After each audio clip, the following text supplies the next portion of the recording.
Hello everybody and welcome back to the Mindset Curriculum. I hope everyone is having a lovely day and I just want to thank you for tuning in. The message of today's episode is focused and mainly towards young and aspiring athletes. As a youngster, all I ever wanted, my dream was always to be a professional footballer. If anyone ever asked me what I wanted to be when I grew up, the answer was always the same. I always wanted to play football for a living and make a career out of it. So for anybody listening who doesn't know me too well or know my background, I actually played football for Everton, Wigan Athletic and Tranmere Rovers as a youngster. I had trials also at Chesterfield, Rotherham, and was involved in academy football from age 11 up to 16. I then also went on to play 2 years of semi-professional football, playing for a wide range of teams including St Helens Town, Runcorn Linnets, Warrington Town and Ashton Town as well. Now, the reason for this podcast is that unfortunately my football career, or what I hoped would be a football career, was cut short at age 18 with a career-ending injury that I'm going to talk about in a little bit more detail shortly.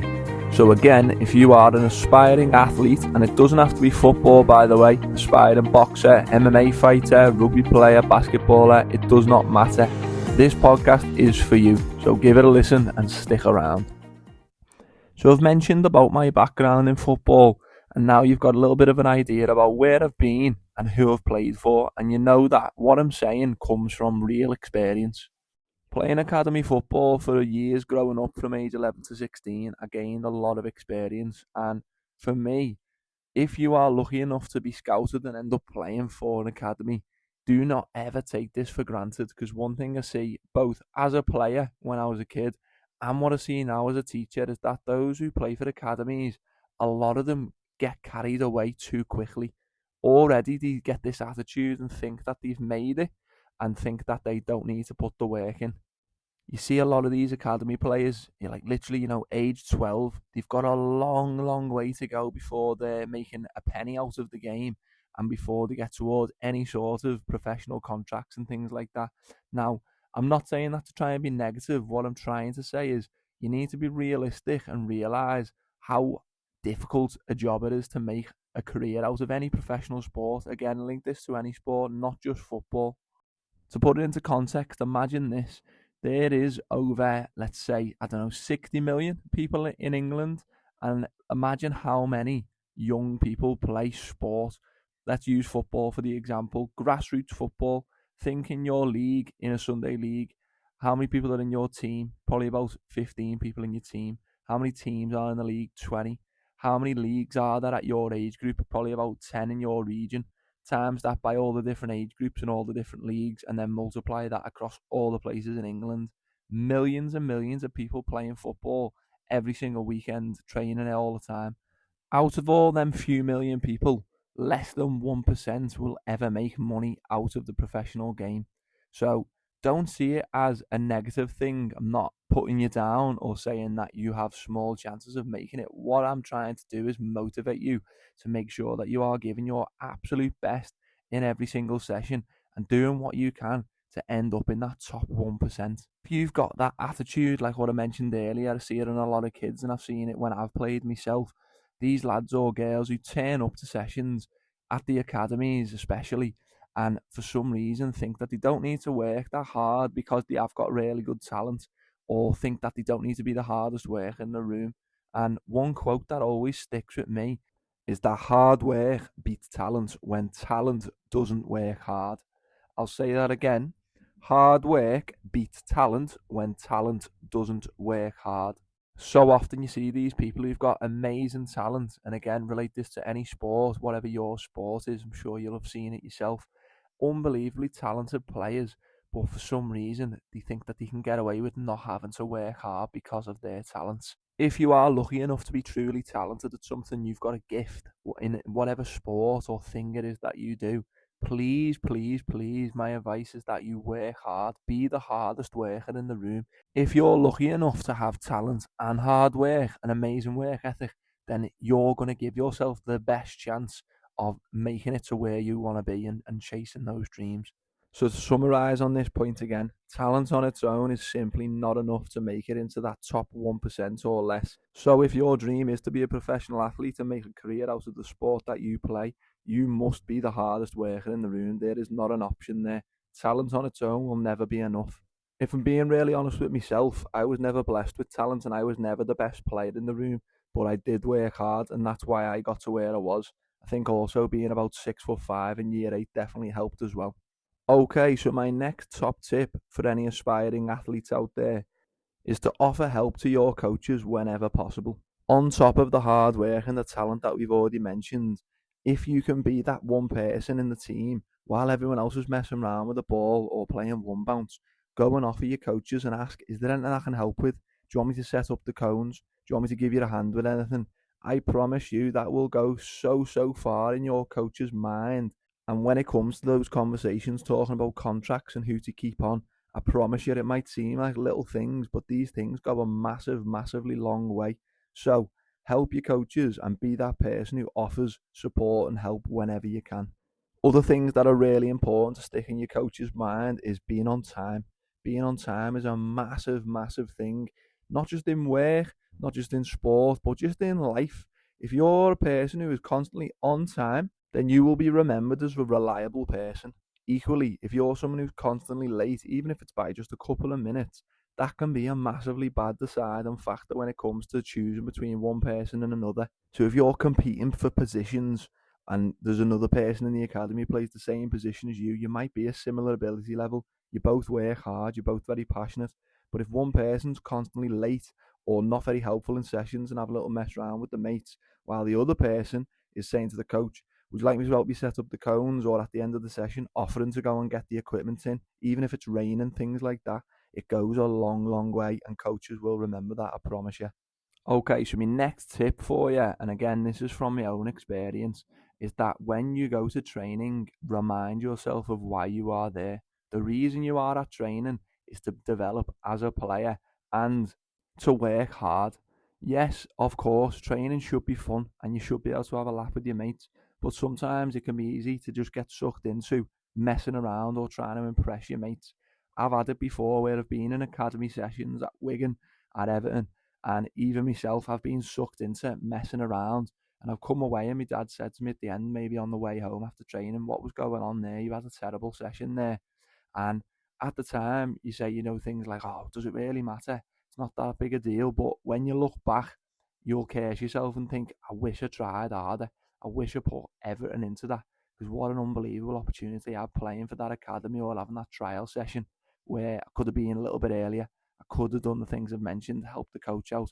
I could have been on it, asking for any feedback from the coach. But instead, I was a little bit more concerned with having a little bit of a laugh with the lads and trying to fit in with the lads. So again, just remind yourself why you go to training. You're there to learn, to develop, to work hard. I'm not saying don't have fun. Just remind yourself why you're there and what the purpose of training is. Okay, so the final thing and the most important thing that I want to talk about here is that you need to remind yourself that your career, your passion, your identity can be taken away from you in a second. I know this is a harsh thing to hear, and you probably don't want to hear this, and you think it'll never happen to me. I thought that too. But as I mentioned at the start of the podcast, when I was 18, I was playing semi-professional football for St Helens Town, and everything seemed to be going really well for me. The academy football didn't work out for me, and I was released from Tranmere at age 16. But in the semi-professional game, things were going really well. As a 17-year-old, I got myself into the team of the season for the league, and I genuinely thought that something big was round the corner. I stayed optimistic, and I thought I could still make something out of this and make it a career. After playing consistently well over a period of 2 seasons, I got a phone call from Warrington Town, who were in the conference at the time, and I thought this was my big moment. Believe it or not, the day after signing for Warrington Town, I was playing on a Tuesday night for Ashton Town in the Northwest Conference League, and on that night, I had my leg snapped in half. I was coming out for a 1v1, and the lad flew in way above the knee and broke my leg in half. I'm now 28 years old. 10 years later, I've still never played football or kicked a ball since. Within the space of about 10 seconds, I found myself on the floor with my leg facing the other way, and my dreams had come to an end. When I look back now and think about it, the whole experience was a bit of a blur. It's one of them things where my memory sort of blacks out and it was all over in an instant. I remember the tackle. I remember being on the floor and being really, really cold. I was covered in a tinfoil blanket at the side of the pitch for what, in my recollection, felt like hours. From what I told from my dad later on, was actually I was only on the floor for around 8 to 10 minutes before the ambulance arrived. I remember the flashing lights of the ambulance and I remember getting in the back. And I just remember my mate Lucy, the physio, trying to tell me that my leg wasn't broken. At the time, I tried to sort of believe her and was going, really, are you sure? But in hindsight, I realised very quickly that she was only telling me that to try and keep me calm and stop me from crying. I was on the back of the ambulance, absolutely sobbing my eyes out, so the woman gave me some gas and air, and I remember laughing my head off. But then after a couple of minutes, the gas and air wore off, and I went back to crying again, saying, oh no, what am I going to do? I can vaguely remember being in the hospital in the bed and getting rushed in. From there, pretty much all of the experience was a blur and my memory can't really remember it. I do vaguely remember waiting outside the operating room while I was lying there in my bed, my legs still facing the opposite way, and an old man got wheeled in and he'd been burnt severely. I'm not sure what he'd been through, but as an 18-year-old lad, I just remember being instantly in tears, just looking around thinking, how am I in here? I remember when we first got there, I'd managed to calm myself down and I was obviously on some heavy painkillers. And I'm lying there in this A&E room, in this room with curtains either side and my dad sitting next to me bed. And I'm just crying my eyes out. And I'm looking either side. And in this operating room or this waiting room, on one side I've got a young baby, probably less than a year old, absolutely screaming the house down. Don't know what was up with the baby, must have been in agony. And on the other side there was a man in his 30s demanding that they give back his knife because they must have took it off him for some reason. He had a knife with him, obviously had mental health problems, and he's crying his eyes out, going, just give me my knife back now. And all I can remember was just this awful, awful atmosphere and trauma, sitting there in the A&E room in agony as well, with your leg facing the other way to make it even better. And I just remember looking at my dad and saying, what am I going to do, Dad? I've broken my leg. What if I don't play again? And I just remember feeling like my life was over in that moment. Now, luckily, the good news is my life wasn't over. It later on turned out that, in fact, my life was only just beginning. And to put a positive spin on things, if I didn't break my leg playing football, then I would never have gone and done Camp America. If I didn't go and do Camp America, then I never would have met my friends who were super adventurous, and I never would have moved to New Zealand. If I didn't move to New Zealand, I would have never gone and had the unbelievable experiences I had, meeting the people that I met, getting into things like Brazilian Jiu-Jitsu, yoga, hiking, meditation, cold water, and I definitely wouldn't be doing what I'm doing right now, filming podcasts and helping people. So I thought it was worth mentioning that, there's always a positive spin on things. And again, just to reiterate, the broken leg at the time felt like the end of my life. It felt like my football identity was taken away. I was worried I would never be the same person again. I was worried about my mental health. And I did go through a lot of struggles for the first 3 to 4 months. The main thing for me was not being able to get about the house, not being able to go out and go to the gym because I'm a very, very active person. And my brain, just the way my brain works, I need to exercise, I need to move. So being told that I'm not going to be able to walk for potentially a few months was heartbreaking to me. I remember being in university at the time and it was just an awful, awful time. I had essays to do, which for me, when not being able to exercise, is just like prison inside my head. I had to get my bed moved downstairs because I couldn't even get up the stairs on my own. And one of the worst things was I had my leg in a cast, so I couldn't even get a shower properly. And when I did want to give myself a wash, I had to get one of them barber chairs to spin round in so I could spin myself into the shower, stand up on my other leg, and then spin myself back out the shower. And I had to use wet wipes basically to wash myself. So it was just awful experience. And still to this day is probably the most traumatic thing I've ever been through, really. So again, the message here is not to scare anyone, okay? I want to make sure that's super clear. The message is not to scare anybody, but what I do want to reiterate is the importance of making sure you appreciate every single second that you have in playing the sport that you play. Anytime you go to training, you're fit and able to train, make the most of this. The second key message that I need to emphasize here is that if you are training as a sort of professional athlete, an aspiring athlete, and you're putting everything into it, that's amazing. But my ask would be that you have a backup plan. You need to have a backup plan. It doesn't matter how good you are or how good you think you are. It doesn't matter how good people tell you you are at the thing you do. You still need to have a plan B, because like what happened to me, you never, ever, ever know when that second could come where your life can change in an instant. It could be an accident in a game. It could be an accident in training. It could be a car accident. Anything can happen. And again, I'm not trying to sound doomy and gloomy, and I'm definitely not trying to scare anybody. All I'm trying to do is get you to think outside the box a little bit and just remember that anything can happen anytime. So make the most of it, and also have a plan B. That means when you're in school, for example, you are putting all your effort into your studies as well as the football or the boxing or the MMA. Whatever the sport is, whatever the opportunity, it doesn't matter. You've got to have a plan B.